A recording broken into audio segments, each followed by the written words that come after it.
It's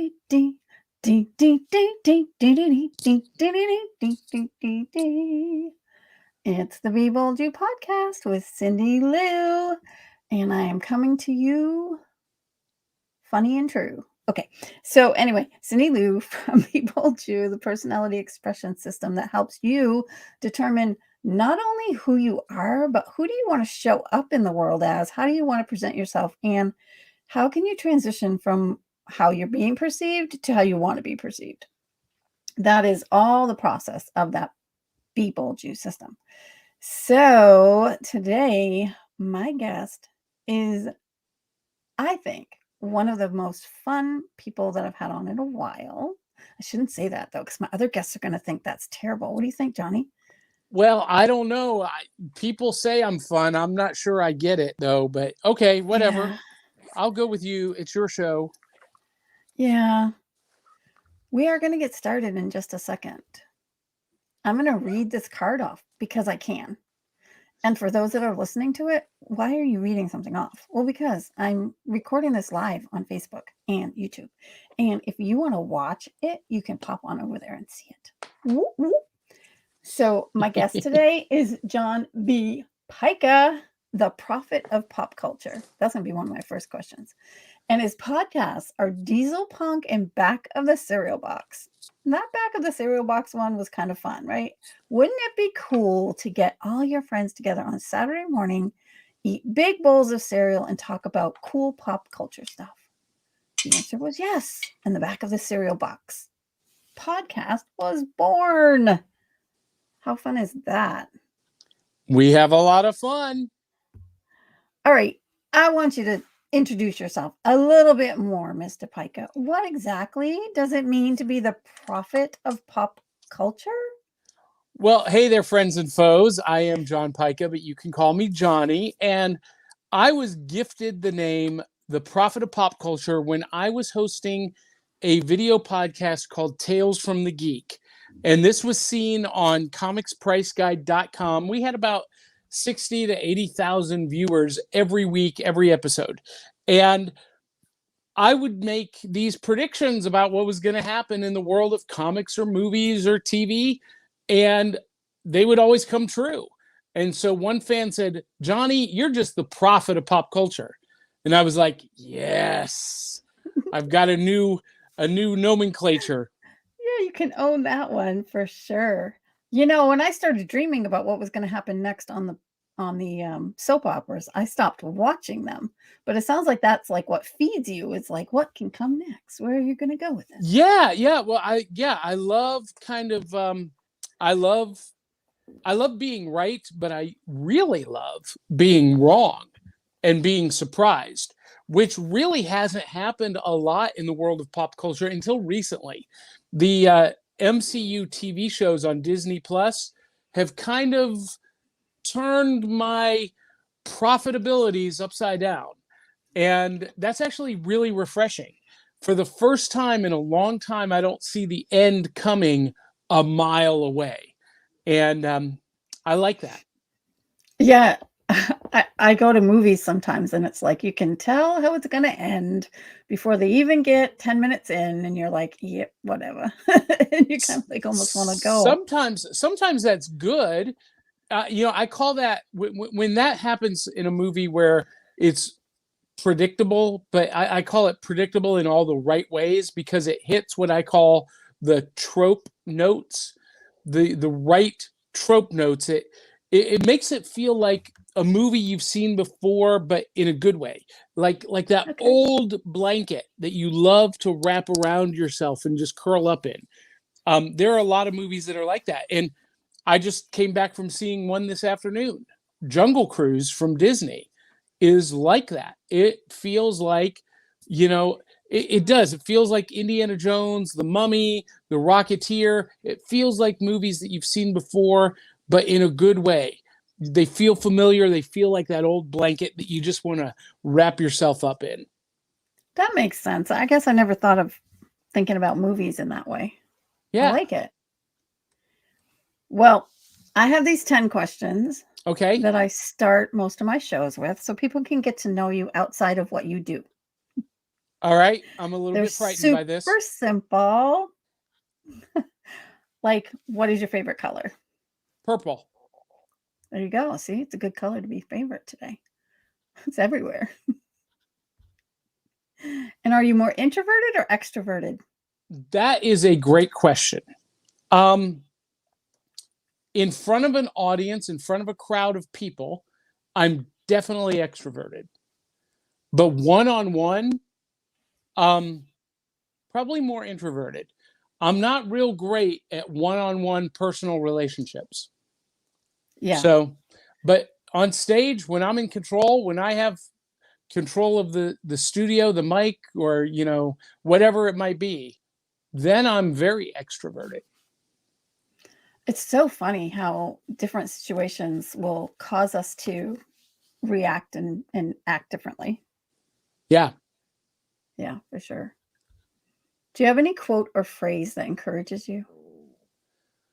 Yes. So when I was growing up, my parents were Amway distributors. Now, people in Australia may not know what that is, but Cindy Lou, you and I are of an age where, that's part of they our were pop here. culture. Yeah. Oh, No, they were Okay. here. Oh, yeah. Yep. I actually have met a couple here that did very well in Amway and has an amazing house because of. So yeah, they were in New Zealand and Australia. So that was my parents. My parents were what were considered diamonds, which is like one of the highest levels you can get to. So I grew up living a life unlike any of my other friends, but one of the reasons was because the motto that was hanging on our refrigerator, it was on our lips, in our mouth every day, was from Zig Ziglar, who my father was friends with and who actually I met. He was at our house for a New Year's Eve party one year. He would say, what a man can conceive and believe, he will achieve. And that was our family's motto. That and another phrase that he came up with, can't do nothing.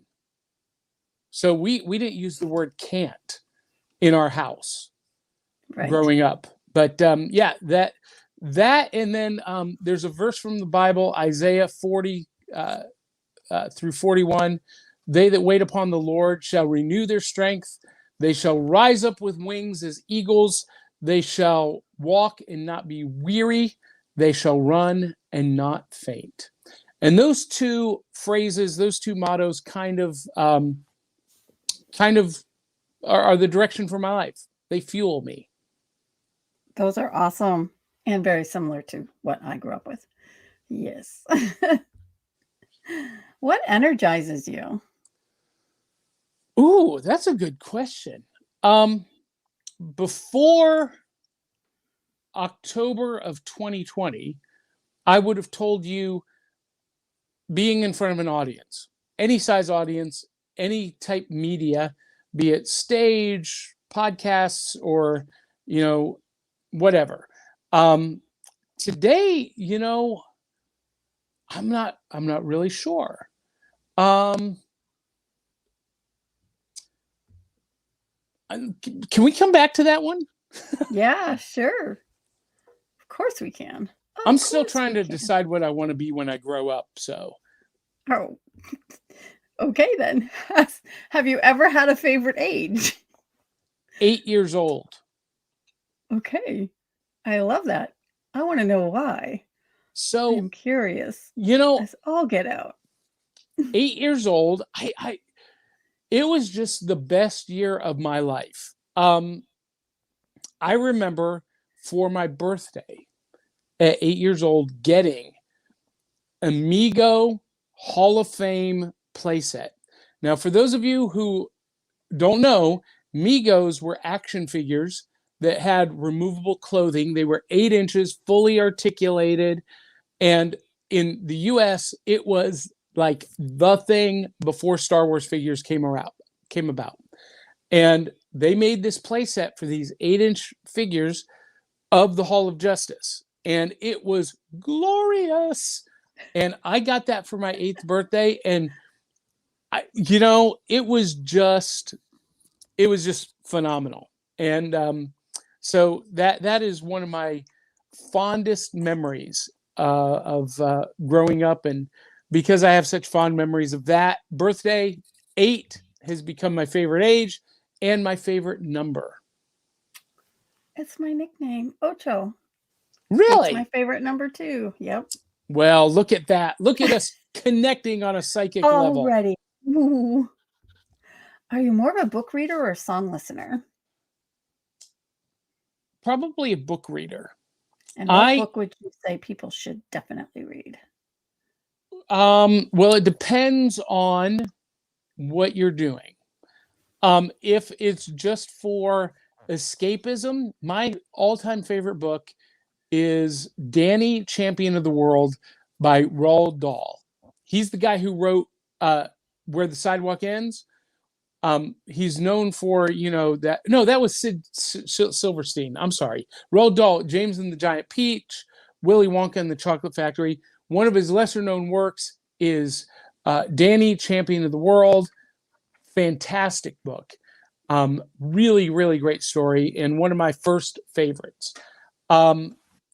If you're in business, there are 2 books.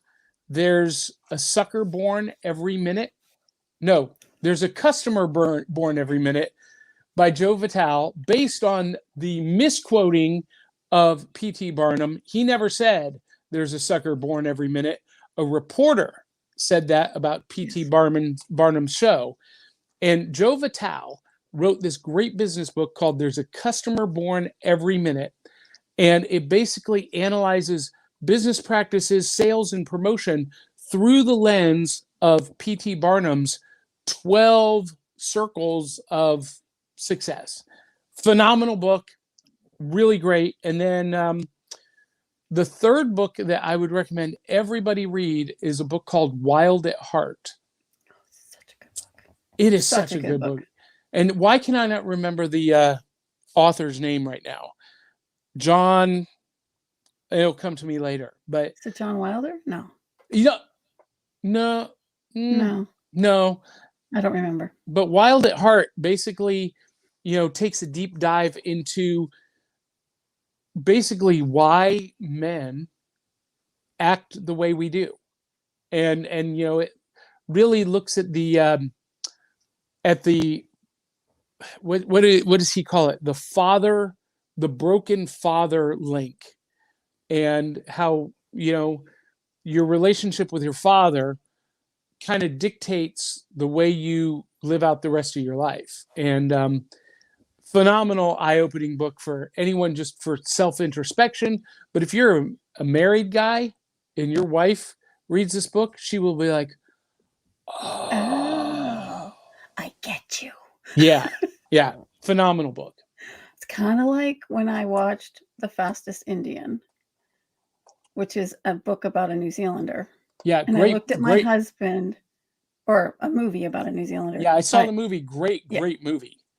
And I looked at my husband and I went, oh, I get you. Because he's so like, there's so many things in there that he's just like, you got to take care of this lawn. And the next thing you know, the lawn's on fire. Well, I'm taking care of the lawn. Yeah. They just think outside the box, completely outside the box, which is what I love about my husband too. What is the most exotic place you've ever been? Ooh, that I've ever been? Or want to go? Either one would work. Well, I really desperately want to go to Maldives. Okay. That's like on my bucket list. Like when my kids are out of the house, I'm thinking it's time for us to go off grid and retire either to Maldives or a little village in the Mediterranean on the coast of Italy, where I can open a little bed and breakfast and a little cabaret theater. And, one of those places where you go to the market every morning and just buy what you need for that day. That's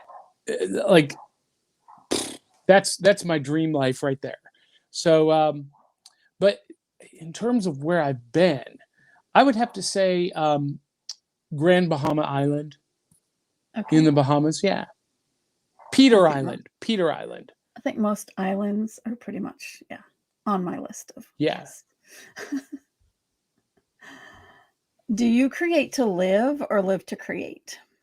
Both. I was going to say you. I knew what your answer was going to be. It's like it's going to be both because Yeah, you it's absolutely. it's the cyclical thing. Yeah, I create because that's what I do. It's not that I want to, I have to. Yeah, I understand this. People are like, you do so many rooms on Clubhouse. I'm like, yeah. Don't you have more ideas for rooms that you can do? Like, I can't run out of rooms.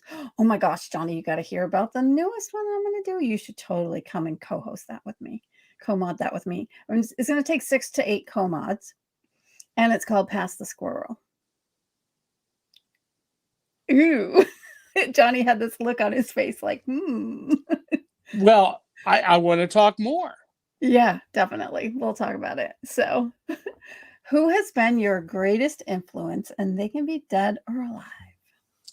That's a tough question because I have a lot of influences, but I would, and this is going to seem like such a lame, like tropish answer, but I would have to say that my dad really was. My dad just passed away a couple of months ago, like 2 months, 3 months ago. I'm But sorry. he was the kind of guy who, if they made a movie about his life, you wouldn't believe it because he had such an extraordinary life. He he's the first one who introduced me to magic. Um, he was a storyteller at heart and loved funny, just tall tales, and he was an athlete, an artist. He was the last living member of Jimmy Hoffa's inner circle of the Wow. Teamsters. And the things he shared with me on his deathbed are going to be in a book sooner than later. Wow. We'll have to talk about that too. Yeah. That sounds amazing. So, what one word describes you best? One word. Dun, dun, dun, dun, dun, dun, dun. You know what? I don't know that I've ever tried to describe myself with one word. One word. One word. We can go back to what energizes you if you need a minute to think about your word. Well, no, because there's so many words I could pick, right? You want to pick the right one. Like, some days extreme is the right word. Some days youthful is the right word, or energetic. No, you know what? Here's what it is. Ambitious. Oh, I am ambitious. I am spontaneous. I love it. And I don't know if that's the same word I would have done before, but that is the word of the moment. All right, we're back to what energizes you. So today, I think it varies from day to day. I have this philosophy in life, and I've really embraced this even more since October. I referenced this earlier. In October 2020, I learned how to survive COVID the hard way. I got COVID. I was diagnosed. I nearly died. And I reprioritized a lot of things in life. And, I had decided I was going to step away from performing altogether. And I was reminded of one of my whys a few months ago on Clubhouse, actually. And so now I'm kind of thinking, well, maybe I want to ease back that way. But really, what energizes me varies from day to day. And my philosophy is that every day you need to have one thing to look forward to. And it can be big, it can be small. Like Wednesdays in particular is New Comics Day here in the US. I'm a comic book fanatic, and all of the new comics come out on Wednesday. And so no matter how bad, or I shouldn't use the word bad, how stressful my day is, I have that little something to look forward to that, energizes my day. And it's different every day. But having that one thing that you can look forward to can be very energizing. Does that make Yeah. sense? I love that actually. And it's really funny because I ask all my guests, if I could only ask you one question, what would it be? And you're the guest who says, "Oh, I don't know. It's go ahead, just be curious, ask me anything." So you didn't give me a question. I had Mm-mm. to come up with a question. And based on what you just said, this question is hilarious. Okay. How does being curious help you in what you love doing every day? Oh, well, so this is an interesting question actually, because I am curious. I will hear something somebody says, or I'll read something or see something on the news or whatnot, and I don't believe things just because they're out there. I do my own research, and that's kind of, I'm a research learner. So I can sit in a workshop, in a class, in a whatever for hours on end and maybe take nothing away from it except one question. And I will go and I will dive deep into the rabbit hole of that one question, and until I like get an answer that is sufficient to me. So here's a good example. So I have a series of books, Tales of the Deckoverse. Volume 1 has just come out, and they're short books, novellas. And volume 2 and 3 are coming out throughout the rest of this year. And the whole thing started because of something somebody else didn't do or wasn't doing. Um, Everyone was raving about how great The Walking Dead was on TV. And that was the water cooler talk at work all the time. And everyone was Walking Dead, Walking Dead. And I'm like, what? I'm not into zombies. Why would I want to watch The Walking Dead? It is, why are zombies frightening? They're slow, they're stupid. You can smell them coming a mile away. Now, give me an army of vampires. Ooh, that would be horrifying. Well, it just so happened that I was doing the Diesel Punk podcast, which is a podcast centered around the genre of diesel punk. Diesel punk is kind of like steampunk, but with internal combustion and chrome plating. It's set in the 30s through the mid 50s. It's got that visual aesthetic, that style, and it's got science fiction or alternate history, magic or occult or whatnot, and it's got this healthy dose of counterculturalism. Counterculturalism. First day with my new tongue. Oh And my gosh, that is a term I use all the time. really, Yes. see, we're psychic twinsies. So anyway, I'm in this diesel punk genre, and I'm like, ooh. Well, what if that army of vampires were Nazi vampires? And so I started down the rabbit hole of researching everything I could about vampires, vampire legends. That led me to werewolves. And I had a character that I wanted to be an American, a Native American werewolf. And so, okay, I got to research the difference between European werewolves and American werewolves and their origins. And actually, they connect from and so that's how my brain works, and that's how my life goes. And so curious, and because nobody else was doing vampire Nazis, and I was like, someone needs to be doing vampire Nazis. So I had to do it. And this is how a curious and creative brain works. I think we should dig into this. Like, what is it? Because people ask me all the time, they're like, how do you come up with all your ideas? And I'm like, how do you not come up with ideas? Like, I don't get how people don't come up with ideas. But I know, right? Not everybody's brains work the same. So let's talk about how you and I come up with ideas. Like, what's happening? Are we at an event? Like, what's going on? So that maybe if people are wanting to come up with ideas, they can glean off of what comes to us naturally because I can't help myself. Like, I'm sitting in the room and we're having a conversation on Clubhouse. I know, probably not supposed to use that term, but I just could give a rip. So this. Like, I'm going to talk about what I do.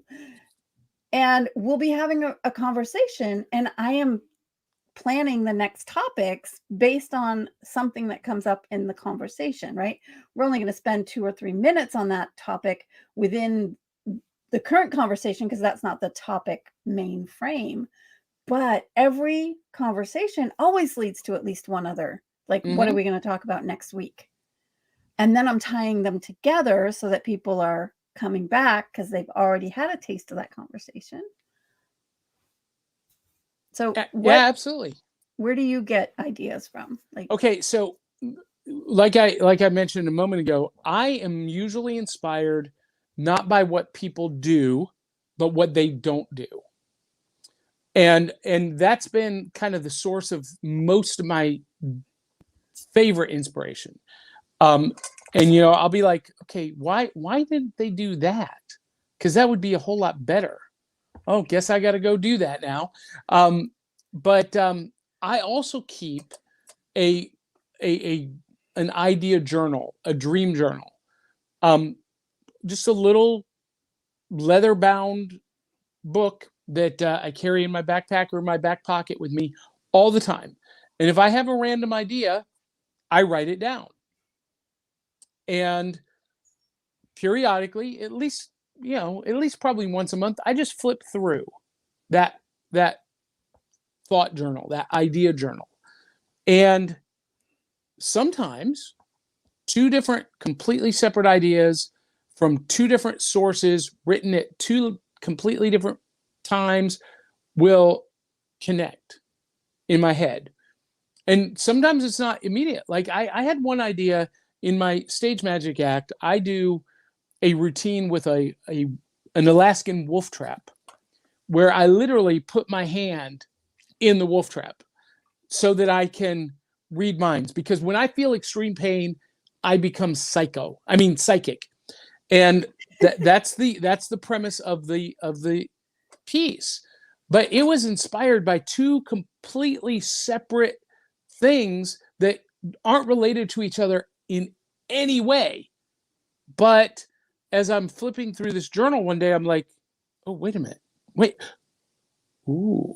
And then I had this inspiration. And that one routine has taken me around the world and got me invited to audition for Penn and Teller's Fool Us. I did not get cast, but I got the invitation. They called me.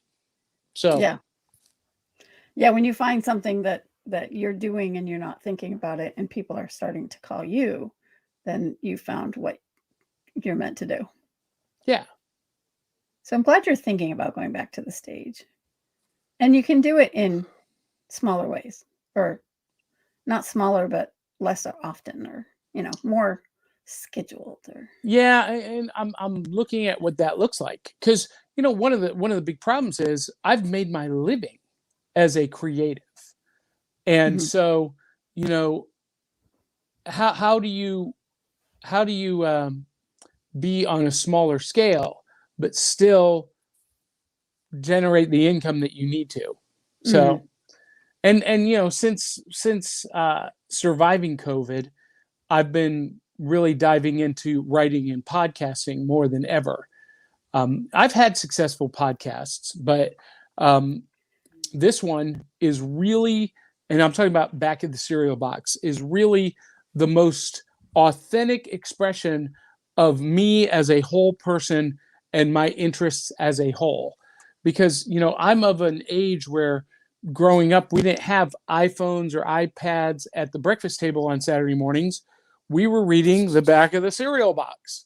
And that for me was a portal. Yeah, it was a portal for me into all of the things that I love today: comics and sci-fi movies and toys and board games and pro wrestling and kung fu movies and big stompy robots and even music.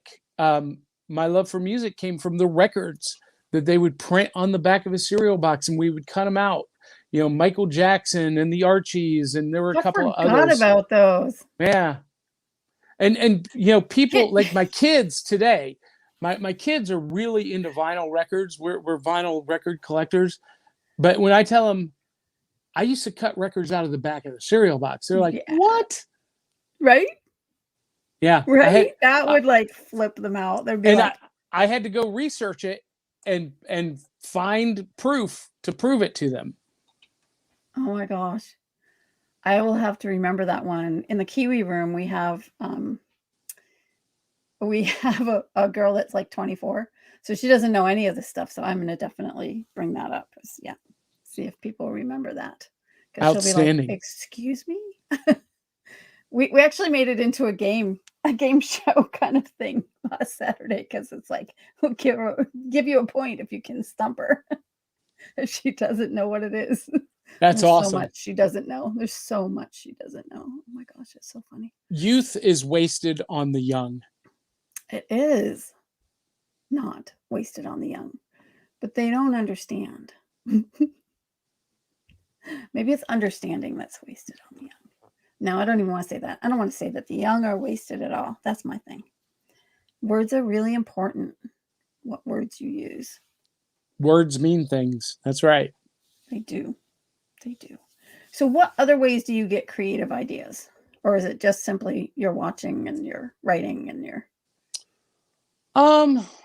Well, I think that's primarily it. I mean, I have, a small group of friends that are also creatives. And so we'll sit around from time to time, or we'll go on a road trip, and, we're not playing the radio when we're driving. We're talking, we're throwing ideas back and forth. And, well, hey, what do you think about this and this? And, some of my favorite performance pieces that I've created for myself came out of some of those discussions. Oh my gosh, yes. And there's so many times when people will say to me, have you seen such and such a TV show? Like, you actually said it to me earlier. And I'm like, nope, I don't have a TV. So turning off the television can actually help stimulate the creativity in your brain. When you are Yes. not constantly feeding your brain with outside input, then the input that's inside starts to seep out a little bit and you can hear it. Yeah, yeah. And I am an avid reader, and I do love to listen to music, but I'm more than a reader than I am a music listener, which is kind of strange to a lot of people because that's my major in college. I was a theater and music major, performance major. And so people are shocked that, I don't listen to music radio 24/7. I'm very particular and I'm very intentional about what I listen to when I choose to listen to music. And so, but I guess that's the thing too, is I don't draw inspiration from any one source. Um, I expose myself to the broadest range of art and culture possible. Yeah. And I think that when you do that, it's kind of like your brain is like a filing cabinet, right? And you may not even connect with something today or tomorrow, but way back in your memory, you might remember, oh, when I was a kid, I loved watching Electro Woman and Dyna Girl on the Croft Superstars Saturday show. But you don't remember what that is. And so you're like, okay, I need to go on a little. Hey, he went on a journey, all right. Right on out of here. I am not sure if his uh, phone lost energy or if he got unplugged or what happened, but he went on a journey. We're going to give it a minute and wait for him to come back. In the meantime, let me just share a little bit more about how I think. And I think that he's back and I don't have to share that. So now you're going to have to wait till the next time when I'm ready to share. You're back. I am so sorry. My internet just cut right out and bumped me out. It happens. Mine did it last week. Yeah. So the guest was the one. The guest was the one left alone. Last week, I was the one who popped away. So yeah, he did great. Kept going. That's hysterical. It was hysterical. So for those that are listening to this one this week and you listened to last week, once I get these posted, you're going to be like, this is too funny. I don't know. Maybe I should just stop doing these shows. Maybe I should do one more and be done. So you are my 99th episode to be published. I'm at 100 next week. I've done more interviews than that, so it's actually a little bit more. I found some interviews when I was rebuilding my podcast. I found the lost episodes, so it's actually more than 100, but 100 intentional is next week. Is that a riot? You're 99. I feel 99 some days. Yeah, right. I understand this. I do understand this. I don't even remember where we were, but it was amazing. I was just talking about exposing yourself to as much Yes. culture, art, and media as you can, and just not seeking to copy anything, but just being aware of what is out there. And Yeah. So anyway, The more exposure, the more light. That's in photography. And I'm Mhm. thinking that works in life. The more you expose yourself to the rest of the world, the more you see the rest of the world as lighter and brighter. that's a great way to look at it too. And I would say also do it intentionally though. I'm super picky about what I watch, what I listen to, what I read. um I don't just absorb media and information for the sake of having it. That sometimes happens, but I'm very intentional about what I do, when I do it, and how I consume it. Yeah, that's so important. So expand your horizons, people. Listen to what's happening around you. Look at what other people have not done that you're Yes. like going, why didn't they do it this way? If you're thinking, why didn't something happen this way? Why didn't that person do that way? That's actually an idea that Yep. you can either pass on or run with.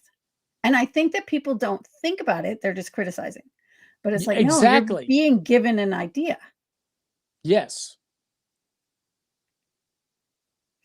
Any other ways that we talked about that I missed? No, I In a think little that's it. recap. I think that is it. I want to thank you, Johnny Pica, for coming, Well, thank you. for hanging with me. We can keep talking if you want, but we can also go. Well, Either way. so I've been doing a lot of these podcast episodes, and no one, and I know that you asked me to be on your show after I shared one of my whys for Mhm. what I do. And that's been happening a lot, but nobody's been asking me about it. So if you don't mind, and I would love for you to share your why. and you can use this or not, it's really up to you. But I do drive myself not to be perfect, but to be the best I can be when I'm in front of an audience. And that's whether it's on stage, in a book, in a whether I'm doing a podcast or singing a song, whatever it is. I always want to give my audience the very best that I can. And it all stems back to the early 90s. I was a singer, dancer, a principal performer in the Eastern Kentucky University Show Choir. And we were one of the top ranked show choirs in the country. We would travel all over the country performing and winning festivals and all that stuff. And we were on tour. I want to say this might have been my sophomore, maybe junior year in college, early 90s. And we were on tour and performing at Hazard High School. Hazard, Kentucky. Hazard High School, you got to go around these windy roads, up in the mountains. The high school's built into the side of the cliff. It's horrifying, terrifying. But we were performing there that night in the gymnasium. And I always was one of the primary soloists in the shows. And this particular tour, I did My Brown Eyed Girl. Do you remember when we used to sing sha la la la la la la la la la la ti da, My Brown Eyed Girl? And every night on this tour, I would go out to the front row, and or sometimes in the aisle, and I would find a girl or a woman to sing to. And this one particular night at Hazard High School in Hazard, Kentucky, there was this little girl sitting in the front row in front of the bleachers, like kind of out, because she was in a wheelchair. And so I went up to her and I got down on my knees and I took her hands and I sang, "You, my brown-eyed girl." And I started to get up to go back up on stage, and she squeezed my hand and she pulled me closer to her, and she said, "I love you."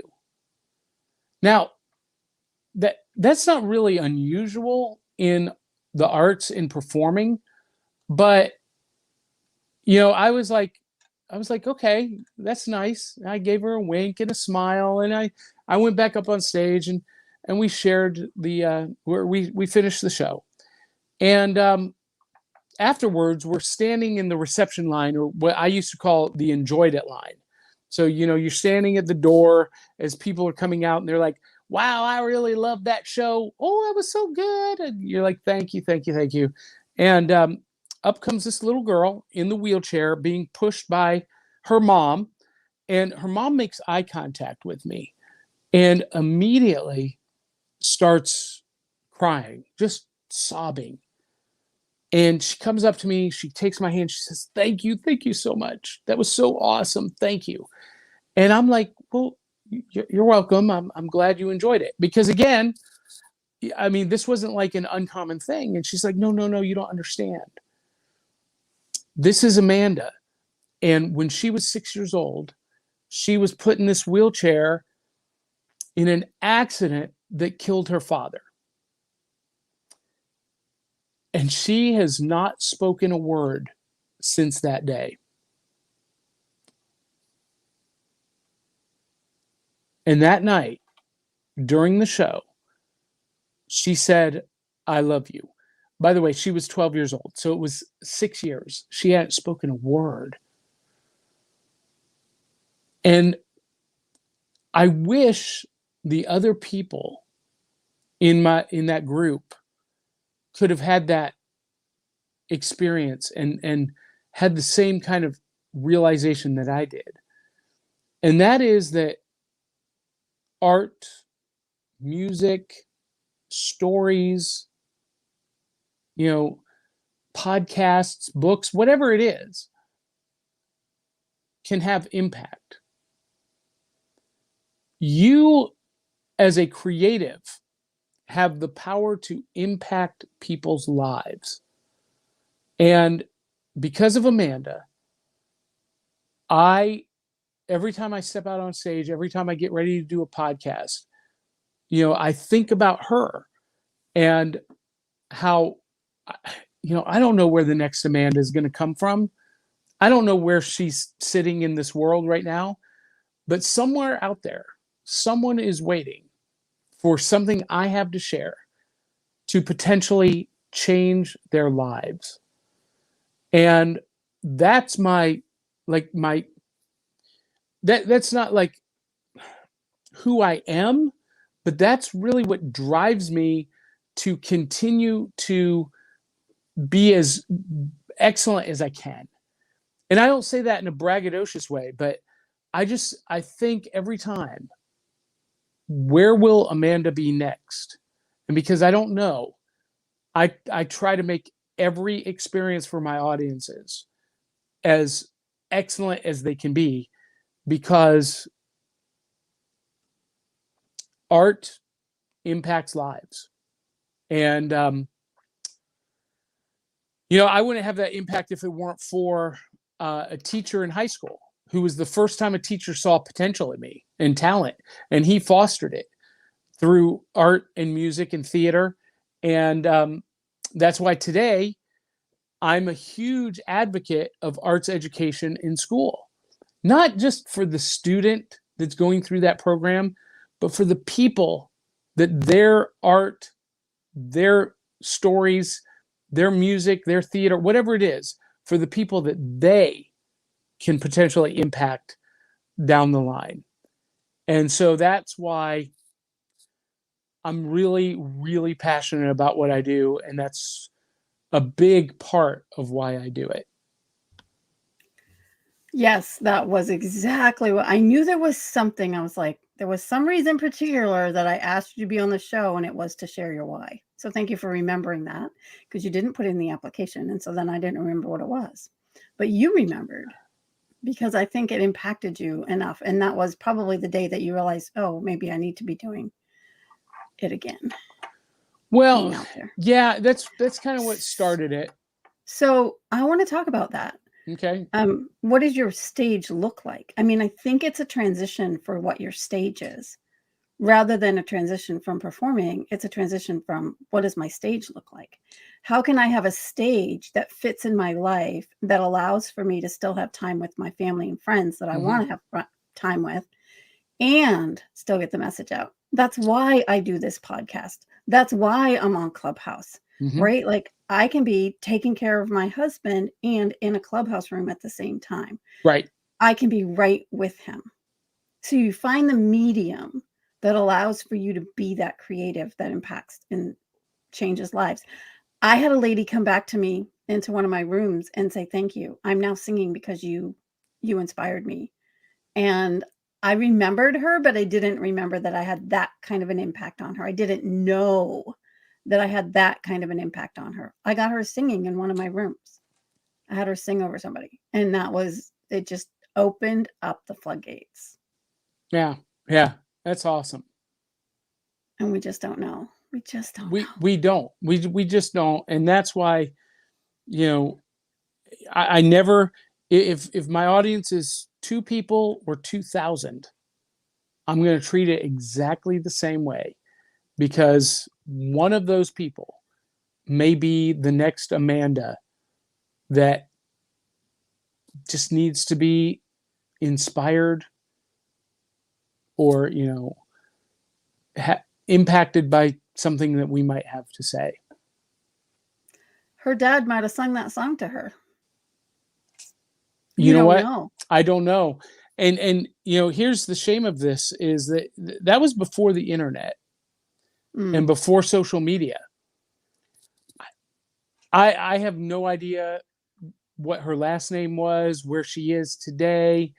I've tried to find her at actually some folks on Clubhouse. They're the ones that like put that spark in my head, and I can't find her. So if anyone out there knows, I was going to say, if anybody knows Amanda from Hazard, Kentucky, and where she is today and what she's doing, I would love to connect with her.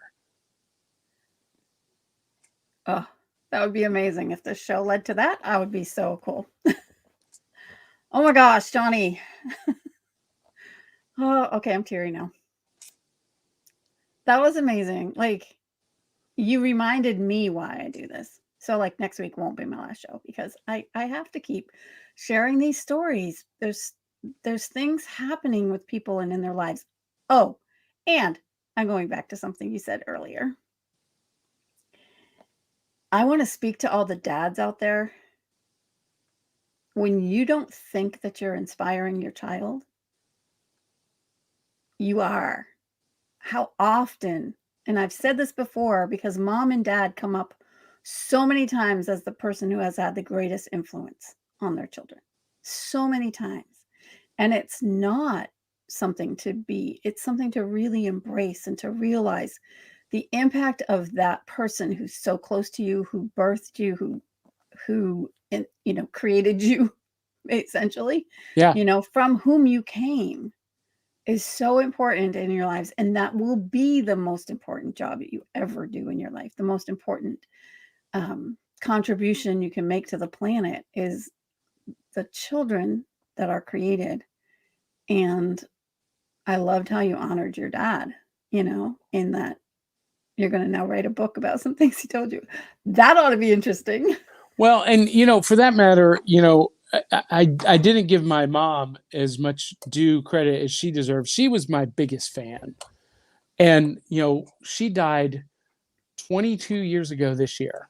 And, Wow. but she, she's the one who really instilled in me the love of music and theater. And fine food and traveling and whatnot. My dad was the jokester, the artist, the storyteller, but my mom, she was from a Southern family. She was a, pageant queen, Oh, wow. professional pinup model, and she inspired a lot of who I am and what I am. And today, that passes forward to my daughter, who just finished a week in New York City working with Broadway producers and choreographers and directors in a program that she had to audition to be a part of. And now she came back and she said, I don't want to do anything else the rest of my life except that. Wow. So she So, found her thing. Yeah. Yeah. So, One of my best friend's daughter has just entered the pageant world. And she was Miss Vermont USA for 2020. So a long time, because she came in 2019 and then was there till very late in 2020. Or even into 2021. I think they just changed over. So she was like the longest ever Miss Vermont USA. She can now say that. So she's the longest ever reigning Miss Vermont USA. And we all thought, yep, she's done the pageant thing. She did it for her sister who died. And she committed, yes, I'll go and do this for you. And now she's in another pageant. She blossoms, and she's gorgeous, and she's a model, and she's just stunning. And nobody, it wouldn't have been the one that I would have chosen of that family that would have done that. But she's amazing and inspiring. And her life, she's doing it because it gives her a platform to speak out and change lives.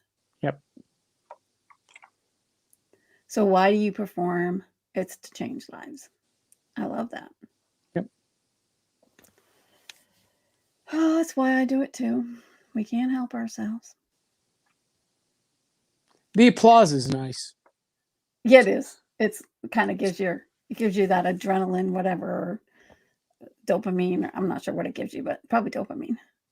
Yeah, that's why a lot of performers and artists, especially live entertainers, are so they get in trouble with drugs and alcohol and sex addiction, because they're seeking something that produces that same chemical reaction in the brain that applause does.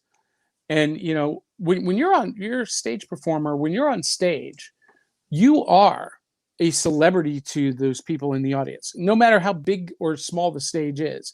And that audience is giving you literally unconditional love. Mm. And then we come home and we're just another schlub that has to empty the dishwasher. that can be rough. That can mess with your head a little bit. And that's why so many people, seek out that chemical endorphin rush from other substances and other things. Me, I just get on stage again. Or I do a podcast, or I publish a book, or whatever. So yeah. So how many books do you have out now? Just 6? I think there's 6. Yeah. I think. Yeah. So y'all check them out on Amazon. He's over there. You can find him. Just look up John Pica, and it will be there. Yep. There's a link right from my website right there. Right there. Good job. You're much better at that pointing thing than I am. Let me see. Oh, wait. Boom. Ooh, I'm getting there better. You go. If you add a .com on that, you'll find my website. And someday this will be up there. So until then, keep living your life out loud. Be bold, Jude. Do you have any last things you want to say? Last things. I don't know. Just anyone who is out there and thinking about doing something, anything, just start. Do it. Don't be afraid of, what might or might not happen. Don't be paralyzed by, perfection, having it to be perfect before you do something, because then you'll never do anything. And don't listen to that little voice in the back of your head that says that maybe you're not good enough or big enough or brave enough. Just start small. Apple computers started in a garage. Microsoft started in a garage. Michael Jordan started on a playground basketball court. Michael Jackson and his brothers started in their living room. The biggest names in every industry that you know started right where you are, but they started. Come on. That'll preach, won't it? That'll preach. That'll preach. Oh my God. Oh my God. Yeah. Okay. I'm gonna go now because I want to keep talking, but I'm gonna go and I'll have you back sometime and we'll talk more about the Cereal Box podcast because I want to talk about that a little bit. But I really wanted to give just an introduction to the folks of who you are and what you're about. And I think we've done that well. Don't make noises like that. I'll have to edit. So to my listeners that are listening online, on a podcast, thank you so much for being here. I don't have a guest for next week, so I don't know what I'm going to do yet. I haven't decided. I might just do spontaneous song or something. I don't know. So we'll see what happens. We'll see if I get one between now and then. But in the meantime, have an amazing week. Live your life out loud and be bold